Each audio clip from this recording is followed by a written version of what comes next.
video editing, MS Stories।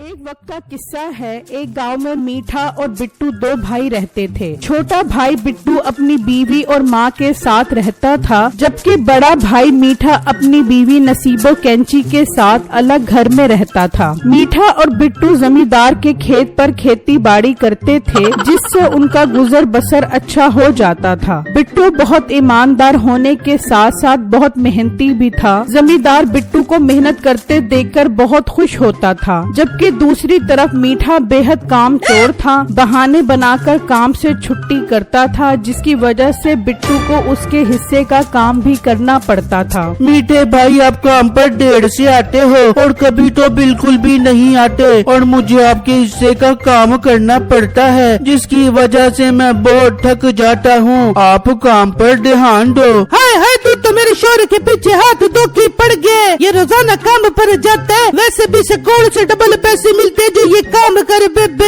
हाँ नसीबो, तो ठीक बोल रही है। मैंने भी सोच लिया है कि मालिक से कहकर अपनी तनख्वाह बढ़ाऊंगा। अगर जमींदार ना माना तो मैं काम छोड़ दूंगा। पर मीठे भाई, जब आप ज्यादा मेहनत करोगे तभी तो मालिक तनख्वाह बढ़ाने के बारे में सोचेगा। और मोटे, मुझे ज्यादा भाषण मत दे। चल मेरे पुत, यहाँ से निकल।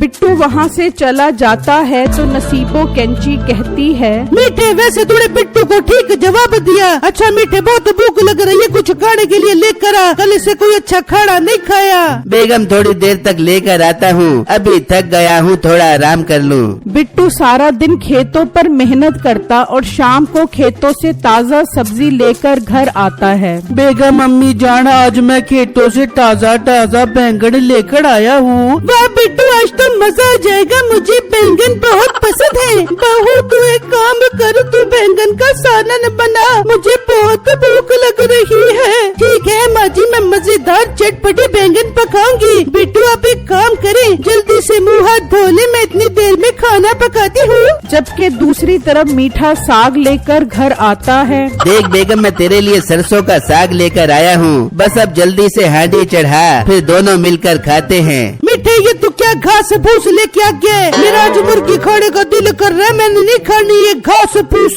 बेगम, आज साग से गुजारा कर ले। मैं वादा करता हूँ कल जरूर मुर्गी लेकर आऊँगा। ठीक है मीठे, मैं आज साग पका लेती हूँ, पर कल जरूर मेरे लिए मुर्गी लेके आइयो। फिर अगला दिन होता है। मीठा और बिट्टू खेतों पर काम कर रहे होते हैं तो अचानक मीठे को नसीबों से किया हुआ वादा याद आता है और बिट्टू से कहता है, बिट्टू मेरे छोटे भाई, अब मैं घर चलता हूँ। आज मैंने बहुत काम कर लिया है, मैं बहुत थक गया हूँ। अभी तो घर कुछ पकाने के लिए भी लेकर जाना है। ठीक है मीठे भाई, आप जाओ, मैं बाकी काम संभाल लूँगा। फिर वो वहाँ से निकल पड़ता है और रास्ते में सोचता हुआ जा रहा होता है, आज तो नसीबों से मुर्गी लेकर आने का वादा किया था, जेब में 1 रुपया भी नहीं है, मुर्गी कहाँ से खरीदूं?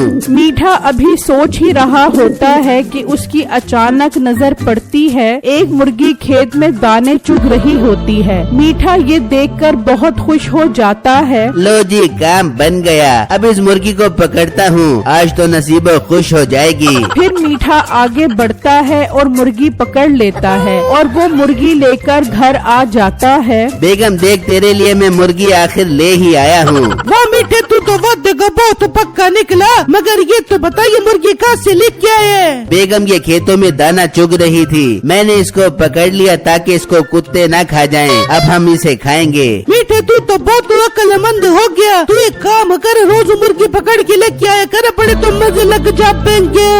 मीठा दिल ही दिल में सोचने लगता है, क्यों न मैं रोजाना एक मुर्गी पकड़कर बाजार में भी बेचूं। इस तरह खेती बाड़ी करने से ज्यादा पैसे कमा सकूंगा। वैसे भी अगर मैंने मुर्गियों को ना पकड़ा तो इन्हें कुत्ते और गीदड़ खा जाएंगे। अरे मीठे, मेरी जान की टोटे, क्या सोच रहे? बस बेगम, मैंने सोच लिया है, अब से मुर्गियाँ पकड़कर सवाब कमाऊंगा। हाँ मीठे, कुत्तों से मुर्गियों को बचा ले, बहुत सवाब मिली बेबे का। फिर मीठा आधा दिन खेतों में काम करता है और बिट्टू से बीमारी का बहाना बनाता है। मीठे भाई, आप तो दिन ब दिन मोटे होते जा रहे हो और बहाना बीमारी का बना रहे हो। बिट्टू मेरे छोटे भाई, मुझे मोटापा नाम की एक बीमारी हो गई है, इसलिए मैं ज्यादा काम नहीं कर पाता। पर मीठे भाई, इस तरह तो जमींदार आपको काम से निकाल देगा। निकाल दे, अब तो मैं भी ये काम नहीं करना रहना चाहता, कोई और काम करूँगा। मेरे दोस्त का मुर्गियों का कारोबार है, अब से मैं भी उसके साथ काम करूँगा। ठीक है, जैसे आपकी मर्जी, जो आपको बेहतर लगे वही करो। फिर मीठा खेतों में काम करना छोड़ देता है और रोज गांव वालों से आंख बचाकर एक मुर्गी चुराता है और बाजार में बेच देता है। नसीबो भी बहुत खुश होती है। इस तरह कुछ दिन गुजर जाते हैं। बेगम, मैंने सोच लिया है, अब मैं ज्यादा मुर्गी चोरी करूँगा और खुद की दुकान खोलूँगा।